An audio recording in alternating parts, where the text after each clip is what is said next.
Saint-Malo, ville corsaire située sur le littoral de la Manche. C'est sous un soleil radieux que la ville a accueilli le 21e congrès national du SNECA les 19 et 20 septembre 2013.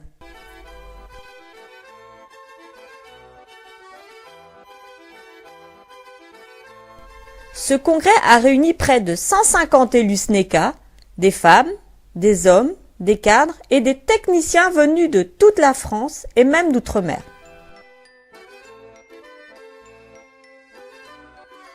Donc moi je viens de la région Aquitaine et je suis très fière d'appartenir à cette organisation. Voilà. C'est l'occasion de faire le point sur 3 ans écoulés et puis de parler des années qui viennent. Et un congrès, c'est l'occasion de retrouvailles avec un petit côté donc festif, sans oublier quand même la partie statutaire. Et le but, c'est quand même pour nous de donner un sens aux 3 ans qui viennent, puisqu'on est à la moitié d'une mandature pour certains, au début d'une autre pour la moitié. Donc il faut qu'on balise le terrain pour 3 et 6 ans qui viennent.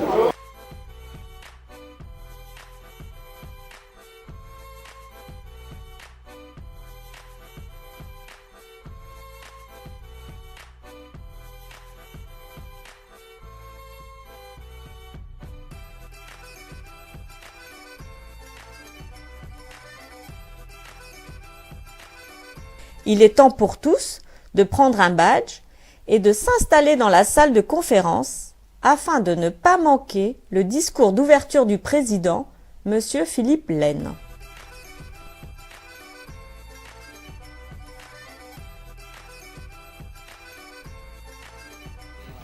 Bonjour à toutes et à tous, merci pour votre ponctualité. Bienvenue à Saint-Malo et au nom du comité directeur, je vous souhaite un bon séjour dans la cité des corsaires. Le 21e congrès du SNECA commence.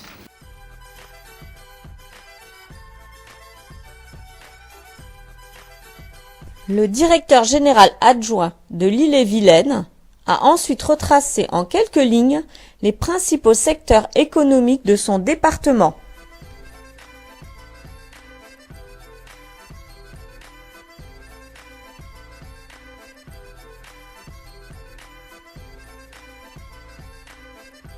Ce congrès se déroulait également avec le soutien de nombreux partenaires. Chacun d'eux a pu venir au pupitre présenter son activité. Oui, la première partie était intéressante puisqu'il est toujours appréciable de connaître les différentes dimensions du territoire dans lesquelles nous sommes invités. De bien connaître l'économie locale, de bien connaître les objectifs de la caisse régionale qui est implantée, de bien connaître ses parcours, de bien connaître ses actions. Donc c'est toujours intéressant de pouvoir comparer cela avec notre caisse régionale et puis d'apprécier bien entendu toutes les actions qui y sont menées et pourquoi pas pouvoir en parler lors de notre retour sur place. Voilà.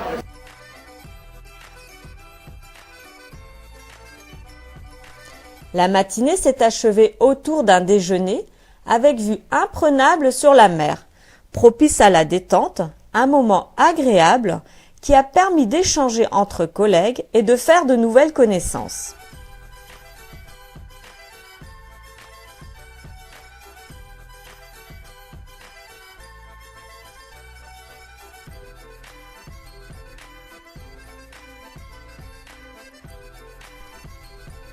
L'après-midi a laissé place aux tables rondes.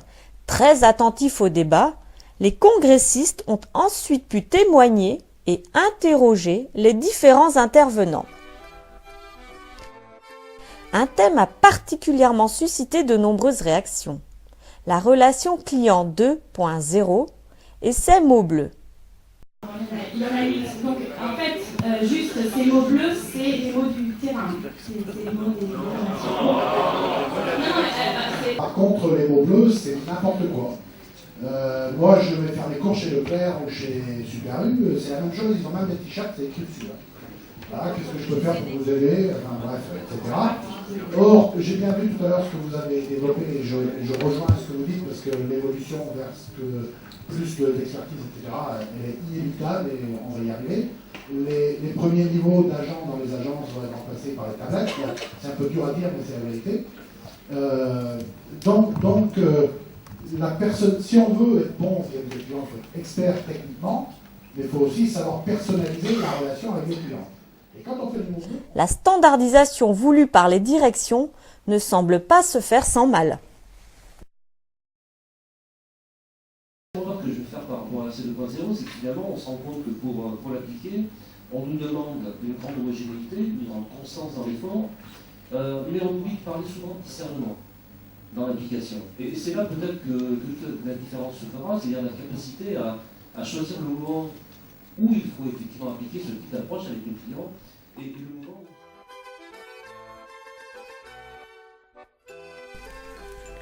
D'autres sujets ont également été très discutés.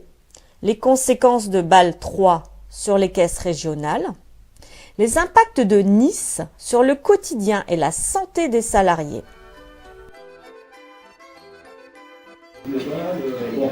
Le problème de cette méthode aujourd'hui, ce sont les mots bleus, où les gens sont en quoi puis-je vous aider. Donc même entre collègues maintenant, lorsqu'on téléphone dans un service du siège, en quoi puis-je vous aider.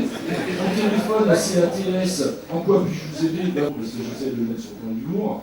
Sauf qu'aujourd'hui, on a des gens qui sont malades et qui le vivent très mal. Alors, quand il y avait 90 caisses régionales, c'était 90 petites PME, start-up qui essaient d'imaginer dans leur coin, etc., qui ont été très inventives. Aujourd'hui, c'est plutôt la sclérose qui se passe. Une idée est née quelque part, elle est déployée avec des processus descendants d'uniformisation qui annihilent l'intelligence, la créativité, l'émotivité des personnes. Et c'est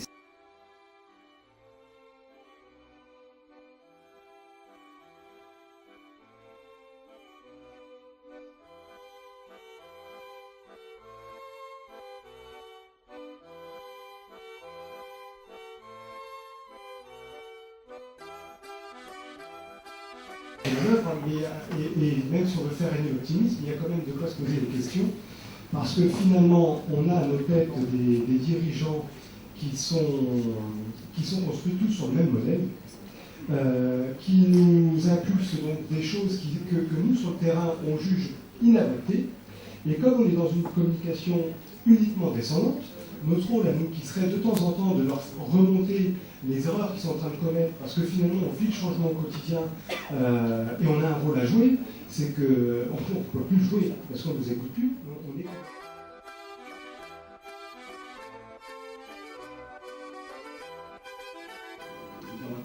Moi, puisque tous les matins, moi j'ai des gens au café qui me disent ouais, mais Nice, c'est bon, on sait très bien pourquoi c'est fait, et Nice, c'est fait pour supprimer les impôts.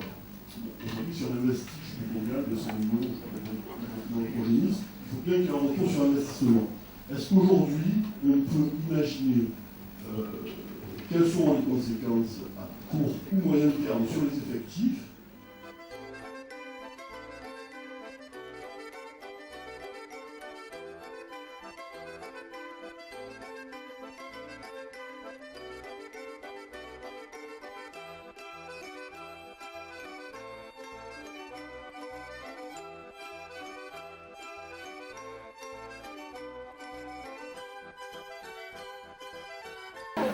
Plein de choses vraies, à vrai dire, ont été dites concernant Nice notamment, sur le temps qu'il faut d'assimilation après. Et effectivement, quand la direction dit au bout de 3 mois, tout est fait, il faut bien un an pour bien s'approprier les procédures et tout le changement qui va avec. Il y a un peu de régression, il y a des temps administratifs un peu plus longs sur certaines procédures, le Habitat notamment. Et bien sûr, un peu d'énervement au niveau des chariots.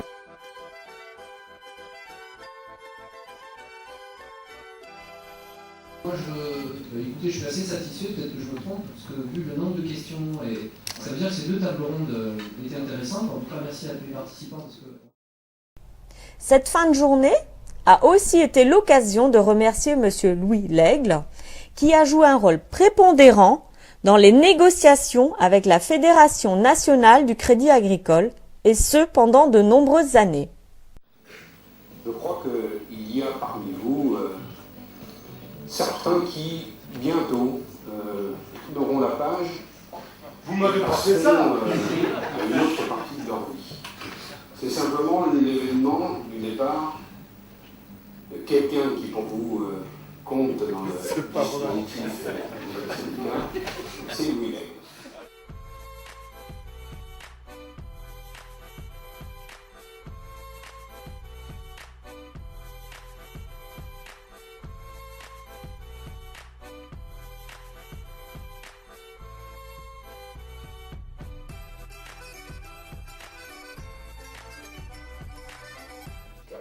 Je voudrais simplement, au moment où Louis vous apprêtez à des échappées maritimes que vous appréciez tout particulièrement, simplement vous marquer ma sympathie, vous remercier pour cette envie permanente de faire évoluer les choses, de pousser, d'aller en avant, d'aller de l'avant. Pour tout ça, merci, salut Louis et bon vent, profitez-en parce qu'au final, c'est bien ça l'essentiel.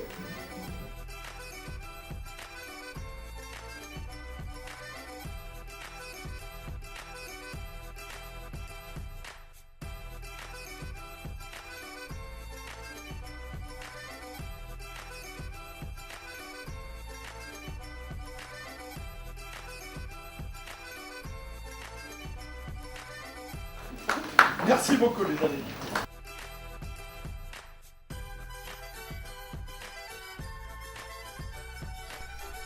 Après une journée studieuse et riche en échanges, il est temps pour tous de rejoindre un bâtiment ostréicole, les Huîtres de Céline, à Cancale dans la baie du Mont-Saint-Michel.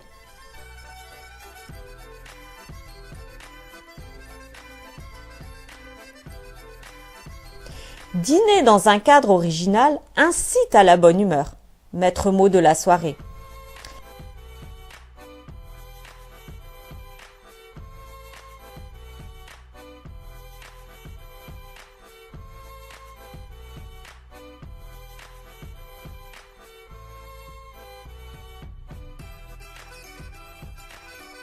Chant et danse étaient à l'honneur grâce aux musiciens qui l'ont animé.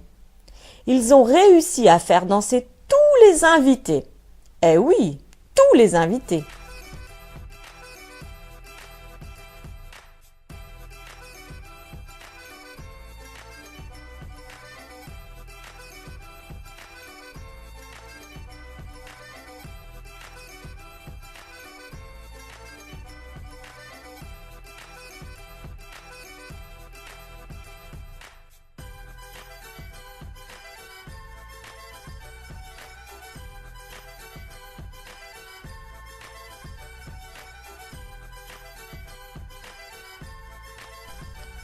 Le lendemain matin, place à la partie plus institutionnelle de ce congrès. Il s'agissait en effet d'élire le comité directeur.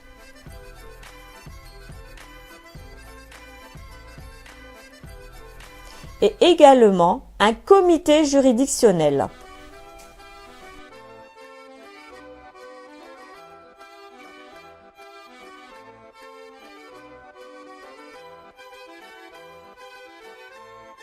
Voici les nouveaux membres du comité directeur et du comité juridictionnel.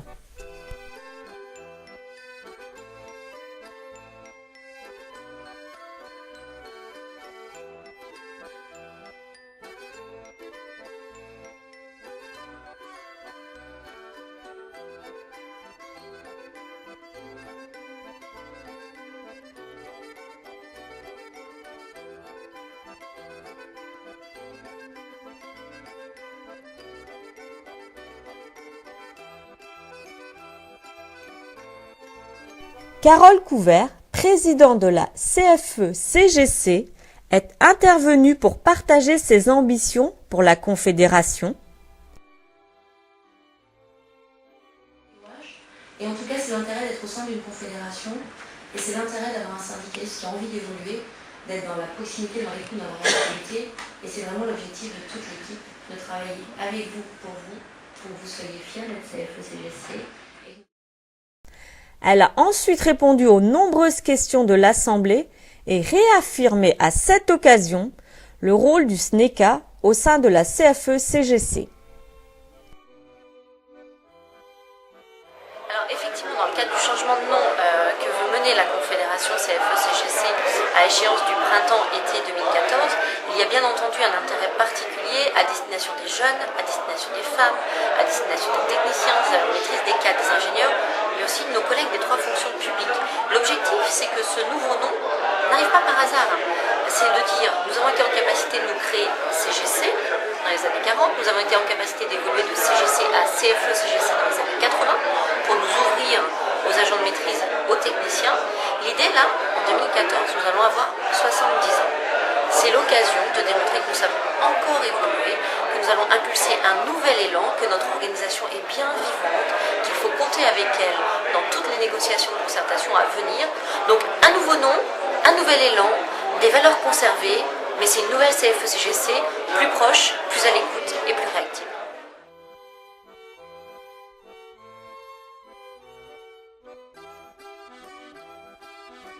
Ce 21e congrès fut incontestablement un temps fort pour le SNECA, qui a permis de dresser des bilans, de tracer des perspectives pour l'avenir et d'échanger dans un cadre des plus agréables. Il s'est achevé par un buffet convivial à bord de la goélette Étoile du Roi, où les convives se sont donné rendez-vous pour le prochain congrès.